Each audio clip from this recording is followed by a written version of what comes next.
Good morning. Please welcome to the stage General Bob Kehler.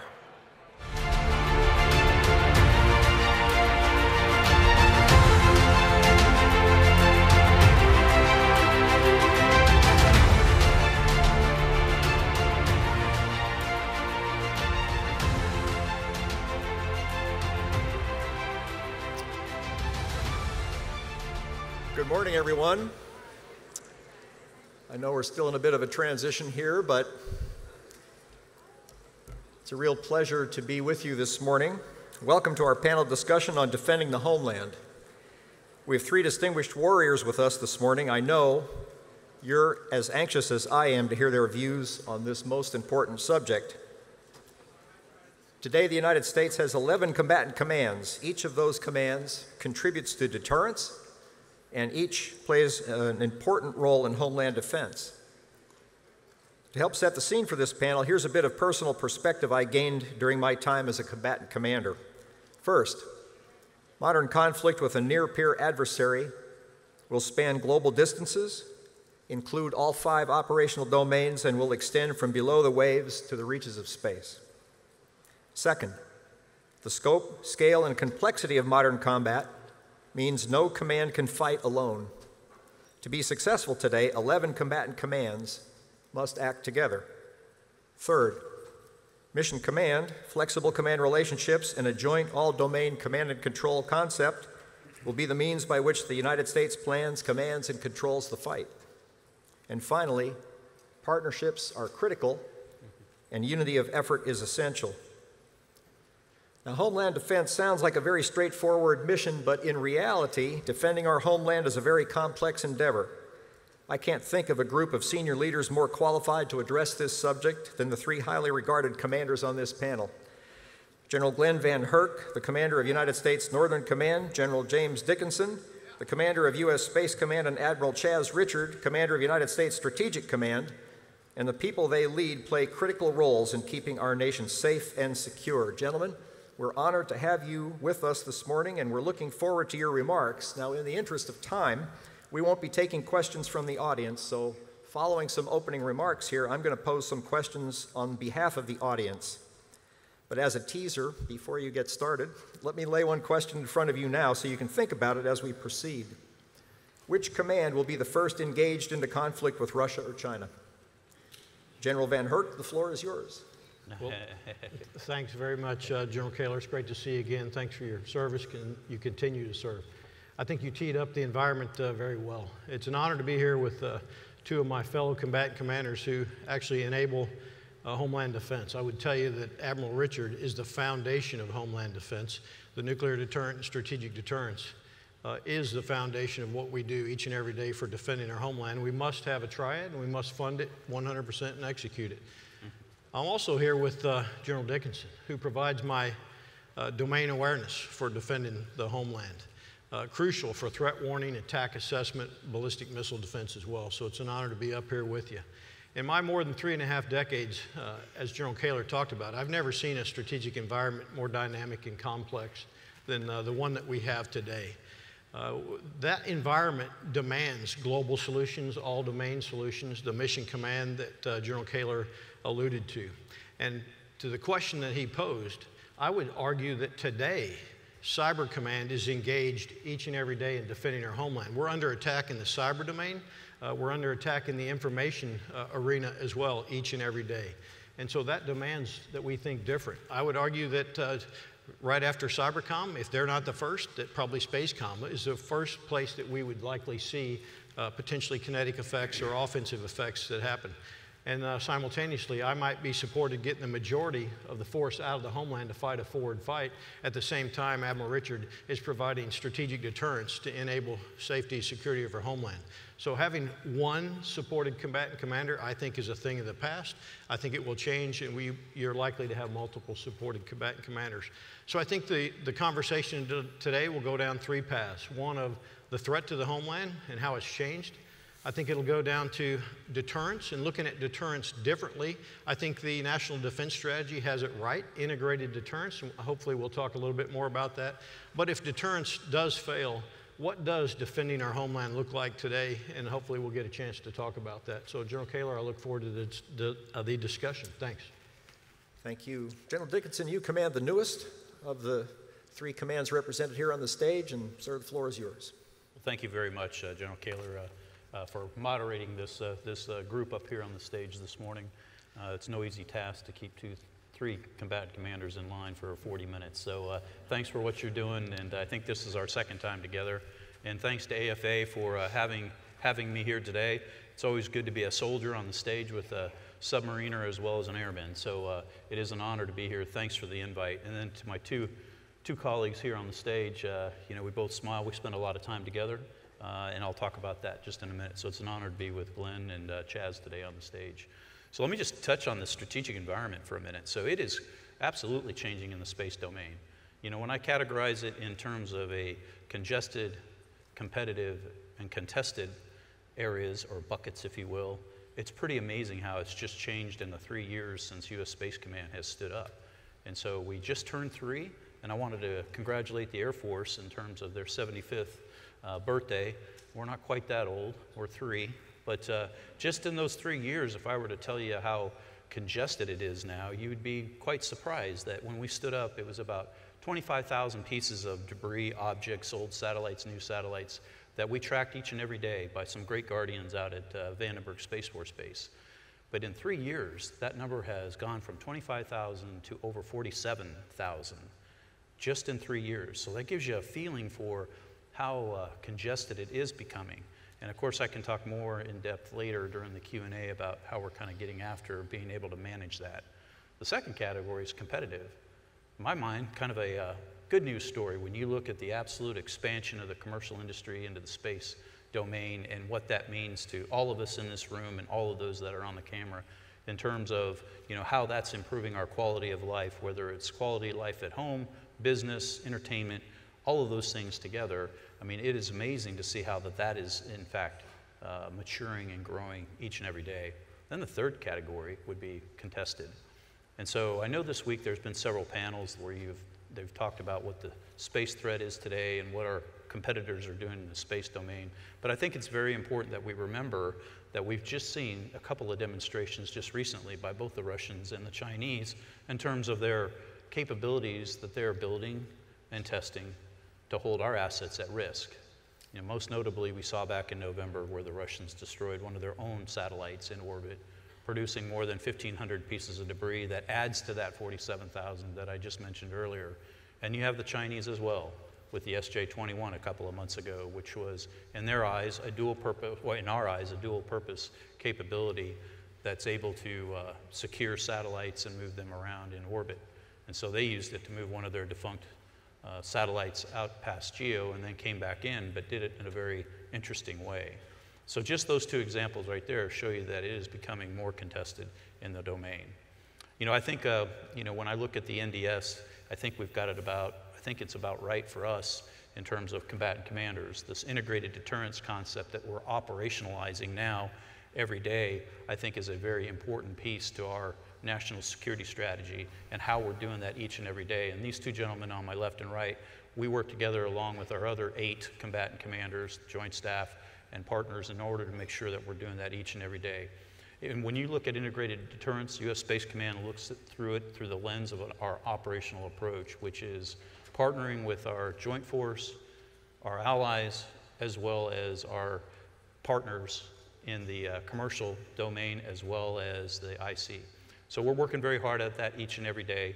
What's new with U.S. Space Command from the old Space Command, we'll talk a little bit more in the Q&A, is how we're in a supporting and supported relationship at this point. So my support to these 2 gentlemen on my left and right and the other combatant commanders in terms of providing space enabling capabilities is not new. And we've been doing that for many years. What is new is that these 2 gentlemen on my left and right now have the ability to support me in what I do in the space domain each and every day. So the supported relationships are critical to what U.S. Space Command does today and in the future. And with that, I think I'll pause. Thank you. Thank you. Admiral Richard, STRATCOM, what more can I say? The floor is yours. Hey, so General Kehler, one, I do want to assure you that we're taking very good care of your command, right? You'd be happy with what the kids are doing. I do want to thank AFA for giving us this opportunity the whole week, in addition to this opportunity to talk about Homeland Defense with two of my distinguished peers. Let me kind of state up front that I just am not going to be able to get into much of a current operations discussion about what's going on in the Russia-Ukraine crisis. I think you would understand that. But that does point to something that I think is foundational here, which is all of us in this room are back in the business of contemplating competition through crisis and possible direct armed conflict with a nuclear-capable peer. We have not had to do that in over 30 years. The implications of that are profound. They're profound for Homeland Defense, they're profound for strategic deterrence, as well as us achieving national objectives. And this is no longer theoretical. I will point out that I can't get through a week without a reminder that this is a very real threat that we face. I'm going to concentrate on the strategic and nuclear dimensions of this. I absolutely agree with General VanHerck that it is foundational to Homeland Defense, what my command and my forces do, but it's foundational to everything else. And a way to think about that is every O plan in the Department of Defense, every one of our plans, and every one of our other capabilities rest on an assumption that strategic deterrence, and in particular nuclear deterrence, is holding. And if that assumption isn't met, nothing else in the Department and the Joint Force is going to work the way that it was designed. And I don't think we fully understand that. Russia and China can escalate to any level of violence that they choose in any domain with any instrument of power worldwide. We just haven't faced competitors and opponents like that in a long time, and it changes everything about the way we have to go do business. We will have to deter across that spectrum immediately. Contests between nuclear-capable great powers are quickly less about the region. They are less about the order of battle comparison, whose kill chain's going to close and whose kill chain's not, and they quickly become strategic issues. Who judges greater stake? Who's willing to take greater risk, including possibility of nuclear risk, to achieve that stake? That means our traditional approaches don't work anymore. I want to highlight what General VanHerck just said. The days of whatever your problem is, throw a JOA around it, put a commander in charge of it, shovel resources and tell everybody else they're supporting, they'll go solve your problem. Those days are over. We will have multiple supported simultaneous commanders simultaneously defending the homeland, maintaining strategic deterrence, achieving our objectives against the opponent in the region, maintaining freedom of maneuver in space and in cyberspace. We have to just think radically differently. I could keep going, but I won't in the interest of time. Our concepts of escalation control are flawed. Maybe we can get to that in the questions. The final thing I want to add is we absolutely think integrated deterrence, as both of my fellow COCOMs just mentioned, that is the right answer. I'm like the third or fourth STRATCOM commander that has called for this. But the point I want to make there is how foundational nuclear deterrence is to integrated deterrence. If you back up integrated deterrence and use every other capability we have to influence the opponent's perceptions and decisions, of course it's a great idea. Of course it's exactly what we have to do. But if you don't underpin it with nuclear, because there is no other capability or combination of capabilities demonstrated to date that gets anywhere close to the demonstrated destructive potential of nuclear. If you don't underpin integrated deterrence with your strategic forces, the whole concept doesn't work. So, sir, I'll stop there. I look forward to the discussion. Thanks.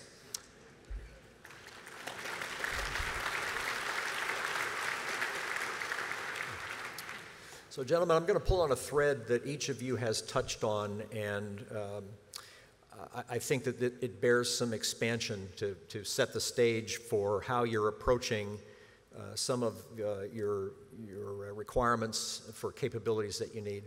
There was a time when strategic and nuclear were used synonymously, and where the threat to the homeland was really defined by nuclear threat to the homeland.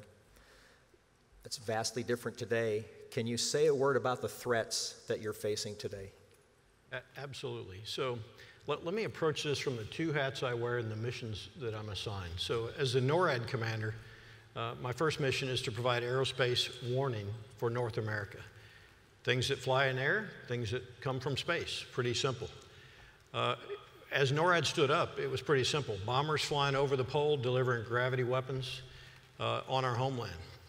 ICBMs that come from nations to the homeland. We've been there for many decades. Today, the aerospace warning challenge is dramatically different.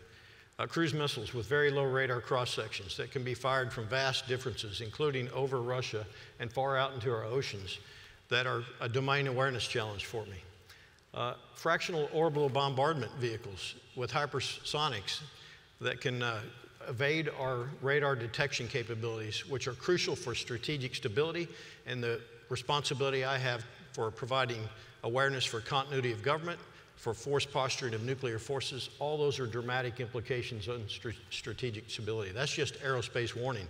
Couple that with submarines sailing around, now in both the Atlantic and the Pacific, capable of firing nuclear or conventional cruise missiles, including hypersonic missiles, at the homeland, creates another unique challenge for aerospace warning as well.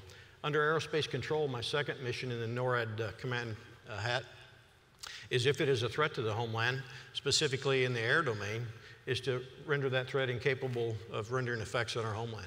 That's a significant challenge for domain awareness, to be able to provide forces that can get after those cruise missiles, whether they come from submarines, surface vessels such as caliber-capable shooters, ground land attack capable right across the strait from Russia, or from vehicles on space orbit. You name it. They're significant challenges. And having access to forces on a day-to-day basis. The way we're set up to provide me forces is through a request for forces mechanism, which assumes that there's no threat to the homeland, and we'll have time to be able to request those forces and get them in place to set the AOR. I would argue that I'm the Achilles heel to enabling either the commander of EUCOM or the commander of INDOPACOM to execute their plans, because if I'm not ready to defend the homeland from the threat, it's a significant challenge for me. Maritime Warning is another mission I have in my NORAD hat. Right now, we just got, within the last couple days, a SEV-class submarine in the Pacific for the Russian fleet. They're on their way to building 9, which means that we'll have persistent proximate threat in both the Atlantic and the Pacific fleet for the Russians here in the near future, and China's about 5 to 10 years behind. So that threat is dramatic. I'll shift over to my NORTHCOM hat and Homeland Defense. Primarily what you think of there is ballistic missile defense. I'm pretty confident in my capability today against the North Koreans. I'm not tasked to defend against China or Russia from a ballistic missile threat. That's this gentleman's job right down here. But it's a significant challenge when you don't have the domain awareness against those hypersonics to provide that threat assessment. Other things, Homeland Defense, in my cyber role, I'm the discus synchronizer to provide support by DoD to either CISA or other entities. And so I work very closely with Cybercom, General Nakasone, to do that. I'm candidly worried about the cyber threat. I think it's the most likely threat and the one where I have likely the least domain awareness today. General Nakasone only defends the DoDN.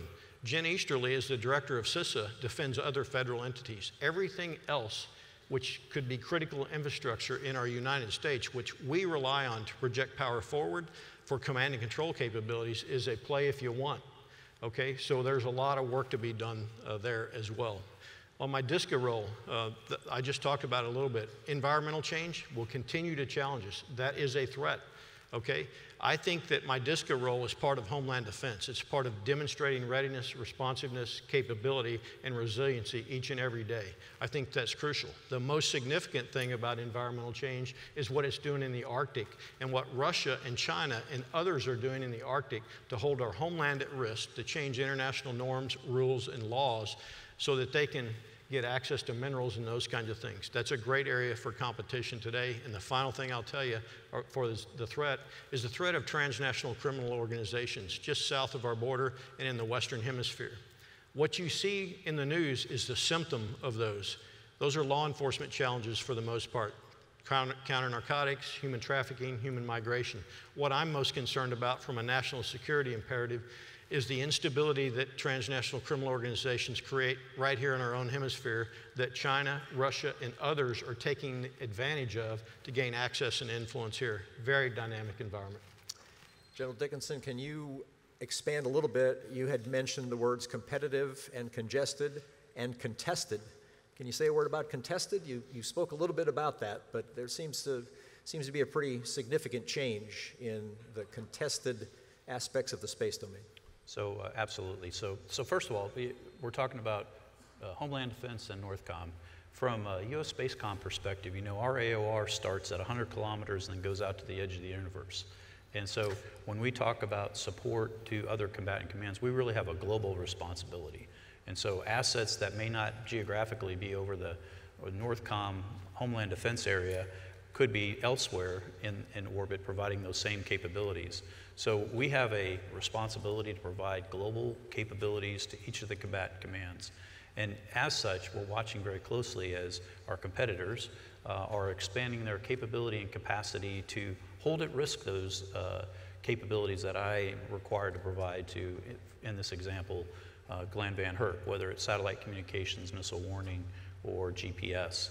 And so I would characterize it as aggressively growing in capability and capacity by China in terms of how they are developing their capabilities to do things that we've been doing for quite some time in terms of global type of capabilities over the horizon, for example, or joint kill chains. So we're watching that growing in both capability capacity, and I would characterize Russia as not is not proliferating at quite the rate that the Chinese are, but that is something that we watch each and every day. I gave you an example of the SJ-21. You know, really, those are capabilities that we watch very closely because they would hold at risk some of our assets, not only from a military perspective, but also from a commercial perspective. So that's how I would characterize it without going into too much more detail. Admiral Richard, same question for you, but I'm going to add something because we'll come back this way for the second part of this, which gets into the capabilities that you need given these threats that have advanced and are now much broader than the nuclear threat that we face. Say a word about the threat and then say something about the capabilities. Well, General, and for the audience, I hope y'all can see from our answers up here between us three COCOMs, this is not the first time we've talked about this between each other, and it gives you evidence of how, and it's not just the three that are here. We've been thinking about this a lot. And what I would draw, you may have noticed when I made my opening statement, I drew a distinction between strategic deterrence and nuclear deterrence. Those are two different things. My colleagues up here have given you some examples of threats that have strategic implications. To your point, General Kehler, earlier, back in the Cold War, it was pretty much only nuclear. That's not true anymore. And that gets into, we have to think through how we're going to deter that. And my forces aren't always the answer. It isn't always cost imposition. General VanHerck has talked about this, that nowadays, sometimes it's denial of benefit through resilience, through defense. Sometimes it is cost imposition. We need to rethink how we get much more fluent in how we do deterrence. And our operational level expertise in deterrence has really atrophied. We have very few people, we have few enough people that can write the paper, particularly when you're trying to deter two peers at the same time. We have even fewer people that know who needs to get ordered to do what in order to accomplish it.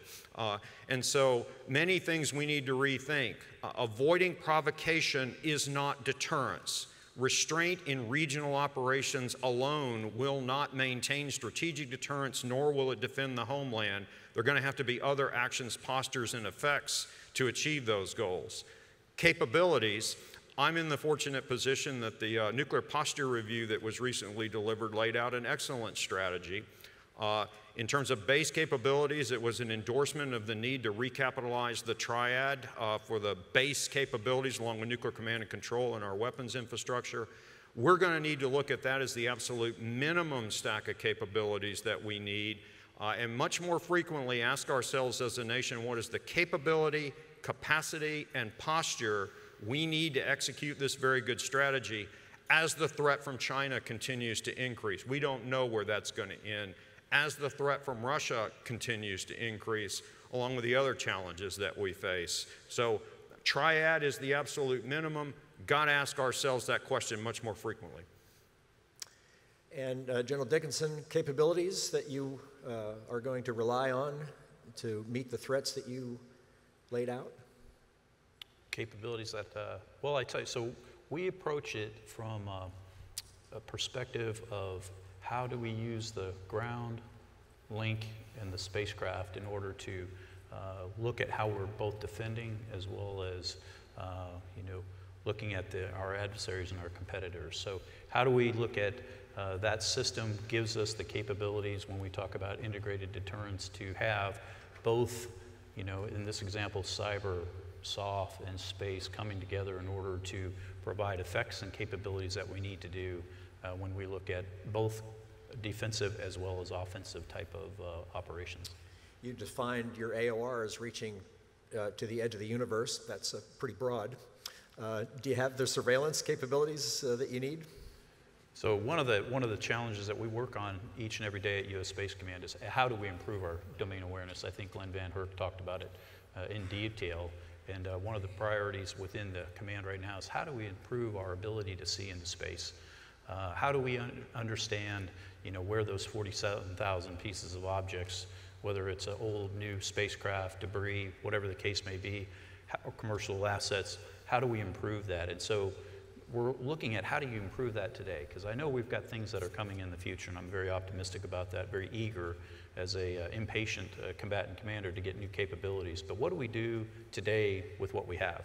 And so we've really, over the last couple of years, looked at how we leverage assets and sensors that weren't traditionally part of the space domain awareness architecture. So we're leveraging, for example, TPY-2s, ships, other sensors that are part of other architectures, if you will, within the department. How do we bring those capabilities to bear in an integrated, the objective is to be integrated, at least interoperable at this point, or at least to have them as part of the architecture so we can understand better what's going on in the space domain.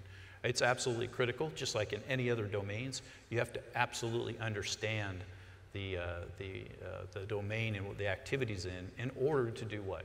Characterize and then present those types of options, decisions, informations to the National Command Authority so that they can make informed decisions. So that's really what we're working on. That's one of the top priorities within the command.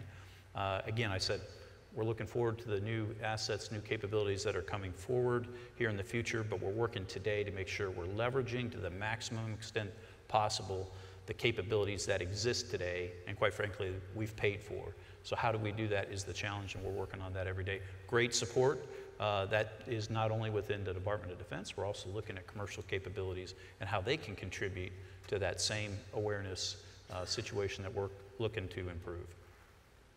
General VanHerck, how about capabilities from your perspective? And let me add one other thing to that.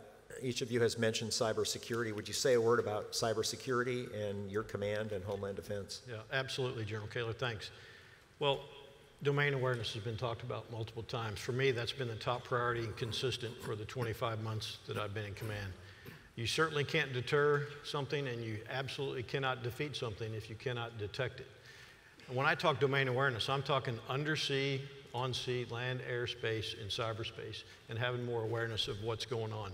I'm encouraged. The department directed the Air Force to go fund over-the-horizon radar, 4 over-the-horizon radars for me, which will give me significant domain awareness for standoff from both maritime, air, and space capabilities. The domain awareness from undersea, I think, needs some additional work, especially in the Pacific. The days of laying cable on the bottom of the sea are something that in the future I don't think we can do as well in the Pacific, and it demands us to think differently about that, using space capabilities, more mobile capabilities to give us domain awareness as well. But I would tell you that, General Kehler, today we have all too often, we have the domain awareness we need. It's just not shared, and it's in stovepipes, or it's left on the cutting room floor.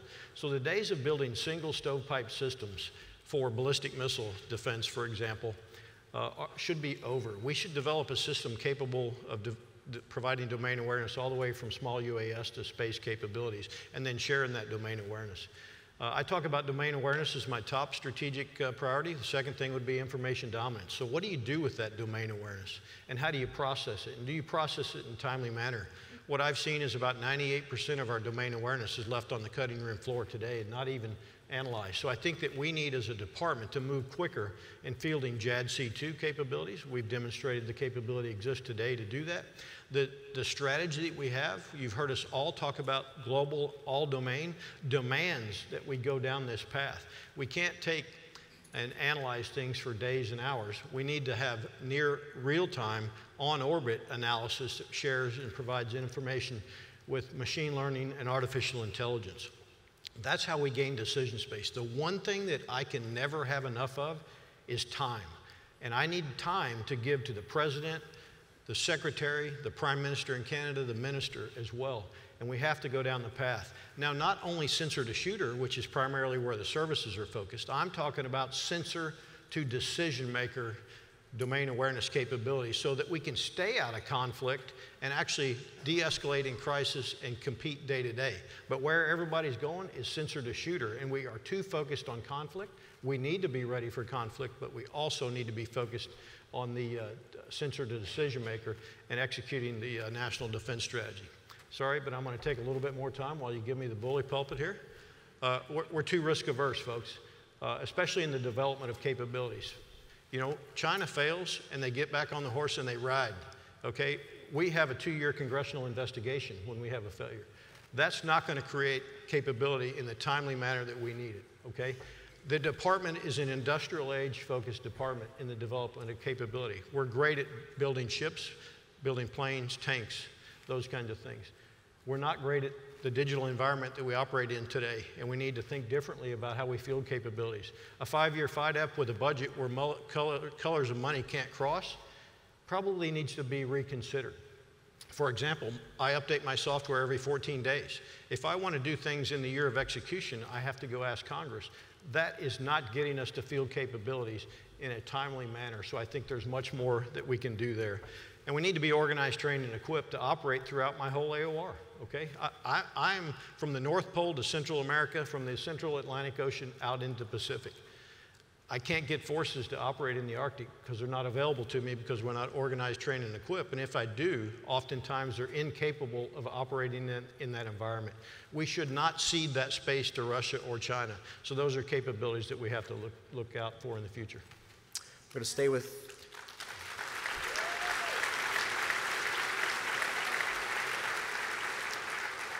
I'm going to stay with you for another second.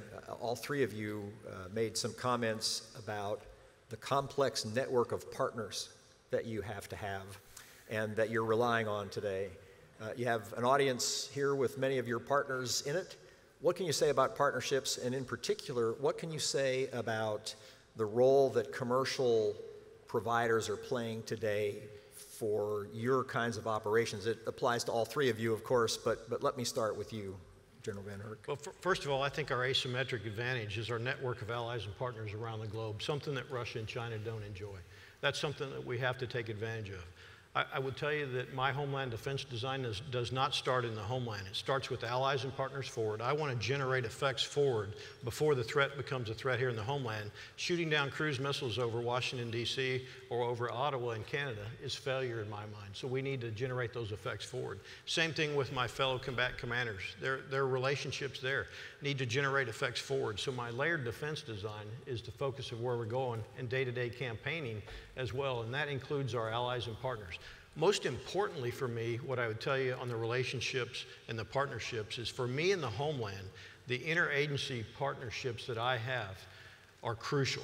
They're crucial not only for my defense support of civil authorities mission, but more and more day to day for campaigning. And the ability to demonstrate readiness, responsiveness, capability, and resiliency across all agencies of the interagency, our government with our allies and partners is crucial to integrated deterrence. My goal is to get in the gray matter of anybody that would ever think about attacking our homeland and make them believe that they could never bring us to our knees and be successful with that. That's just not a DOD problem. That's a whole nation problem. That takes beyond the federal government as well, as it takes all of us to understand and approach that problem that way. You asked me about cyber, and I failed to answer that question earlier. My relationship is crucial. They're partners with me in cybercom. We're in the process right now of figuring out defense critical infrastructure and where we must defend. And that's not only inside the department. There are second and third order effects outside the department, municipalities, states, key industry partners that we have to partner with that create vulnerabilities in the homeland. That goes back to the relationships you just discussed. General Dickinson, your partners, I know that The Space Force and your other uniform partners are stressing the importance of commercial providers these days for space-related things. Can you say a word about them and your relationship and the importance of that partnership? Absolutely. So that is an absolute key element of my triad of joint, combined, and partnered approach to what we're doing each and every day. The commercial piece is absolutely integral and huge in terms of what we do each and every day. It's not new to U.S. Space Command and Space Force for that matter. We've had a good relationship out at Vandenberg Space Force Base for years in terms of having our commercial integration cell out there and commercial partners partnering with us out there. But we have expanded that. So we've expanded that now to where we're using commercial capabilities to help me with the problem that I told you about earlier, which is space domain awareness. Our commercial partners that are able to actually have telescopes and capabilities and sensors that can look up and report out to us is critical in what we do. They can be, in parts of the world that we need them, because, in the space business, it is all about location, location, location, in terms of making sure that we have capabilities worldwide that are able to help us determine and monitor what's going on in the space domain. So we continue to improve that. There is a lot of energy right now within the command to bring more commercial partners onto the team so that we can expand not only space domain awareness, satellite communications, as well as some of the other things that we're doing. So it's a very optimistic view in terms of what we're seeing in the commercial industry today. I think we can all agree to that when you see some of the capabilities that have been demonstrated just since the 24th of February over Ukraine in terms of what the commercial market can provide. So those are the capabilities that we absolutely need to continue to leverage and incorporate into what we're doing each and every day. So, gentlemen, I have a lot more questions that we could spend the next couple of hours here discussing, but we're running out of time. So, Admiral Richard, let me start with you. Is there anything else that you'd like to mention to this audience as we wrap this up? Yeah, the final thing I'd offer for this session, it's been a fabulous session, is I want to emphasize something General VanHerck was just talking about the need to go faster in our capability acquisition. And the way we have to go about doing that is to quit asking how we're going to mitigate our assumed failure in anything and turn the question around to what's it going to take for us to be successful. General Kehler, those partnerships you talked about, particularly with commercial, that's where your innovation comes from. Go look up the Hound Dog, AGM 28. This nation, SAC, went from 0 to a 800-mile Mach 2 capable cruise missile with a 1 megaton nuclear warhead and really good accuracy for the day in 33 months, right? Go look at how we used to go approach these things. That's the model on what we're going to have to do in the future. General Dickinson, some closing remarks? Well, first of all, thanks again to AFA, General Kehler, for doing the moderating today, and to my two esteemed colleagues on my left and right. So it's good to be in the middle here. But I would just tell you that U.S. Space Command continues to build capacity and capability, declared initial operational capability a year ago, and we're certainly on the path to full operational capability. So the command is prepared and delivering strategic effects today to the national level leadership, and we continue to work very closely with our allies and partners in building that capability worldwide. I would just remark on the allies and partners, incredible energy, motivation, and willingness to come and be part of the space team, and really have seen a remarkable growth in just some of our allies and partners establishing their own U.S. space commands, or their own space commands in their respective countries, and their willingness to be part of the team. Not new, we've done that for years, but it is continuing to grow. So that is really, in my mind, the secret sauce by how we're going to get after the space domain, is having our allies and partners and our commercial partners alongside us. So thank you. General VanHerck, we've saved the last words for you. Well, thanks, General Kehler, and thanks to AFA. Really appreciate the opportunity to be here. First, I would tell you that I read the Chief of Staff of the Air Force's comments, the 5 priorities. I forgot what he called them yesterday. 100% in line, guaranteed we need to go down that direction. Those are crucial, and so I thank Chief Brown for doing that. We need to move out with a sense of urgency every single day. The challenges are growing, especially with our homeland, and a sense of urgency is required to get to where we need to be to ensure we're ready for potential threats. That threat could be today. I would tell you that ask yourself before you ever think about committing forces in the future, in the environment that we are in, what is the risk to the homeland? What is the risk of strategic deterrence failure? Those discussions don't happen all too often, and we need them to happen, and you need to educate yourself and understand that the days that we've had for the last 2 to 3 decades are over. That's a discussion we have to have. And I would tell you, we have to think global in all domain as well. And finally, I get up every day with the most noble mission on the planet, defending your homeland. It's an honor to do that. It's an honor to serve with each and every one of you. Thanks for the opportunity.